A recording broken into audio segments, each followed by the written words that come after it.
Yo, what's going on, guys? And of course, we got to talk about the Philadelphia 76ers, the team that a lot of us said won the offseason just because of what they were able to do with their cap space. They brought in every player a 76ers fan could have fathomed.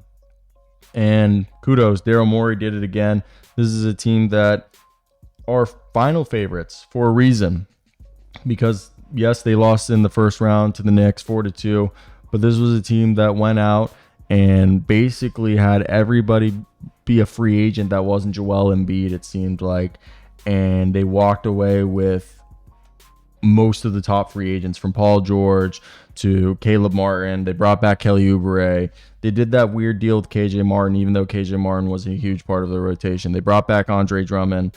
They drafted Jared McCain, who couldn't be a really, an instant contributor off the bench for them. Eric Gordon, they brought in on a cheap deal. They have themselves multiple guards now in Reggie Jackson, Kyle Lowry, and even Eric Gordon right there behind Tyrese Maxey. They're three wings with Oubre, Paul George, and Caleb Martin.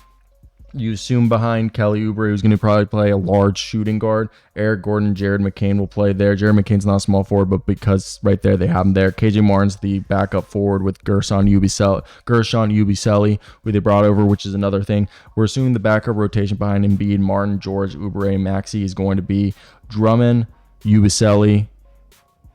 I'd assume Gordon and Martin, and then Lowry, Reggie Jackson, Rookie Council are all going to be fighting for spots, but I do really like what they were able to do. Like, they went out. Adem Bona is another great big. The two, they have George on a 4-year deal, Maxey on a 5-year deal, Caleb's on a 4-year deal, 1-year deal minimum, like league subsidized for Kyle Lowry. Same thing with Eric. Same thing with Eric Gordon, and I believe same thing with Reggie Jackson. So I think the thing is with Embiid, 3 years left on his deal, and he's eligible to sign an extension. The 3-year, $193.5 million extension starts in 26 to 27 and represents $134.5 million in new money. And the $59 million player option in the original deal is now replaced with $59.7 million in salary. So the fact that they also signed Gordon to a veterans minimum and Oubre with $8 million room mid-level exception is just chef's kiss on what they were able to do. Yeah, they don't have any money left, and I think they're going to go with one roster spot available because Rookie Council's on a non-guaranteed, but they're fine there. They have 3 two-ways in Jalton, Edwards, and David Jones. I think the bottom of the bench, like roster spot, 14's Bona, 13's probably KJ Martin, 12 is either Rookie Council or Jared McCain, which makes 11, and then 10's probably Reggie Jackson, 9's Andre Drummond. Then it's Eric Gordon at 8, Kyle Lowry at 7. Their 6-man. Maybe it's Gershon Yabusele. Maybe. But either way, let's go ahead and play these videos and talk about this team. So right now, if you look at who's here for the future, this is the core.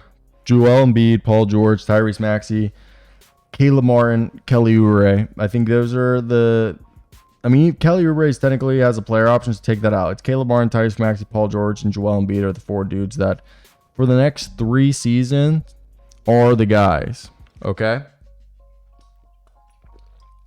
that they're going to run with. And that's okay. That's okay. The whole thing is,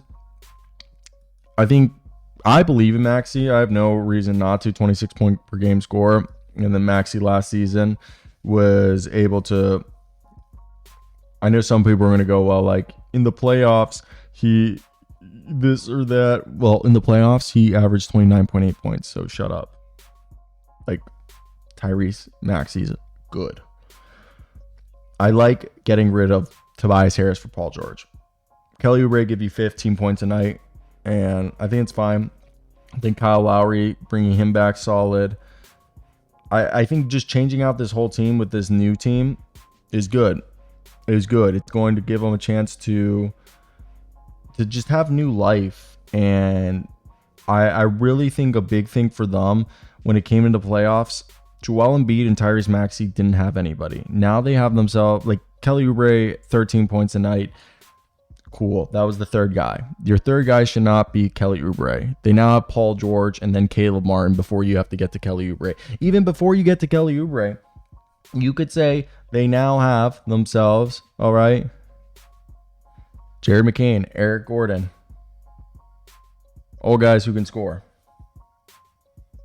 Reggie Jackson, Kyle Lowry can get hot. Obviously, like at that point, I probably want Kelly Oubre, scoring. So for them, I think they have themselves the guy. They have two all NBA players, and that's what's key for this team. Two all NBA players to fortify around their player. And if you're a team like the Sixers, I think the whole thing is you need a team that can help. And by the way, having Andre Drummond, I think Joel Embiid give up on winning another MVP. I think Joel Embiid, he played this past season 33.6 minutes a night. And he only played 39 games. I'm sorry. We brought in a bunch of veteran help this year. Gershon Yabusele can be a small ball 5. You drafted Adem Bona and gave him a 4-year deal. He brought back Andre Drummond. And I think this year, Joel, just play 30 minutes a night. Save your body. Take some rest.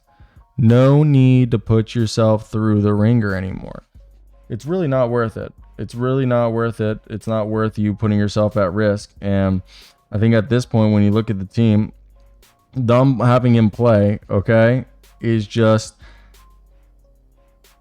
like, why would you do that? It's just such a risk for him to injure himself and to put himself into harm's way when realistically there isn't any need for him to do that. And I feel bad for teams like the Sixers, who they're having Joel play all these minutes in the regular season when they don't need to. And I think they built a roster this year where they're like, hey, Joel, take a back seat, have Tyrese Maxey and Paul George carry the load. And Paul George had to do that with Kawhi, so he knows what to do. And then you be ready for the playoffs. And I think that's like the best way to go about it is doing that. I don't know. Maybe that's just me. I just think if you can help out Joel just be fresher for the playoffs, then I think it's a win situation, as this is a team that, for what it's worth, it seems that one of their biggest weaknesses over the last few seasons has been just being healthy when they head into the playoffs, which they haven't. And I do feel bad for them, because if Joel specifically is the one who hasn't been healthy in the playoffs, is healthy, I feel like this is a different team, and a team that can really just go to that next level and get the monkey off their back and win a championship. Maybe it's just me who thinks that, but I don't know. Let me hear your thoughts down below in the comment section. That's it for me. I hope you guys did enjoy. Like, comment, and subscribe. Goodbye, everybody.